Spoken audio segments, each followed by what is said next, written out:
Bismillaahi Raxmaani Raxiim. Fadlan subscribe saar channelka Xogaga Wadaniyiinta ay ku leeyihiin YouTube-ka. Waxaad ka heli doontaa wararkii ugu dambeeyay ee dalka iyo dibadda naga soo gaara iyo guulaha dowladda federaalka ah ay maalin walba iyo saacad walba ku tallaabsato. Waa hagaag. Dowladda Itoobiya ayaa hub iyo sanad ciidan siisay ciidanka dowladda federaalka ah ee qabsaday deegaano iyo degmooyin ka tirsan gobolka Gedo. Ujeedada Itoobiya hubka u siisay ciidanka dowladda federaalka ah ayaa ah sidii ay dagaal adag ula gali lahaayeen kooxaha argagixisada ah ee ku sugan deegaanada gobolkaasi iyo guluf colaadeed oo laga yaabo inay ka imaadaan dhanka wasiirka hore ee amniga Jubbaland Cabdirashiid Janan oo dowladda federaalka baxsadka ah.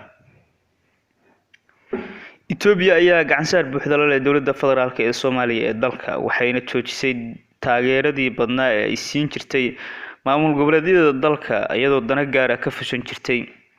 Ciidamada dowladda federaalka ee la geeyay degmooyinka Balad Xaawe iyo Doolow ayaa wada dhaqaaqay ciidan waxaana cabsi xoogan ay ka taagan tahay in dagaal uu dhex maro ciidanka dowladda federaalka iyo kuwa Cabdirashiid Janan.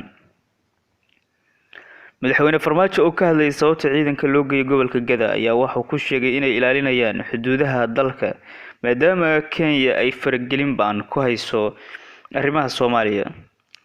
Ciidamada dowladda federaalka ee Soomaaliya oo gaaraya ilaa 2,000 askari ayaa waxa ay maalmo ka hor qabsadeen qaybo ka mid ah gobolka Gedo iyadoo halkaas laga saaray ciidamo calooshooda u shaqaystayaal ah oo taageeri jiray Cabdirashiid Janan iyo madaxweynihii hore ee Jubbaland Axmed Madoobe iyadoo ciidamadan sida la sheegay ay hadda ku sugan yihiin xuduud beenaadka u dhaxeeya Soomaaliya iyo Kenya siiba meel u sii dhow xuduudda Kenya.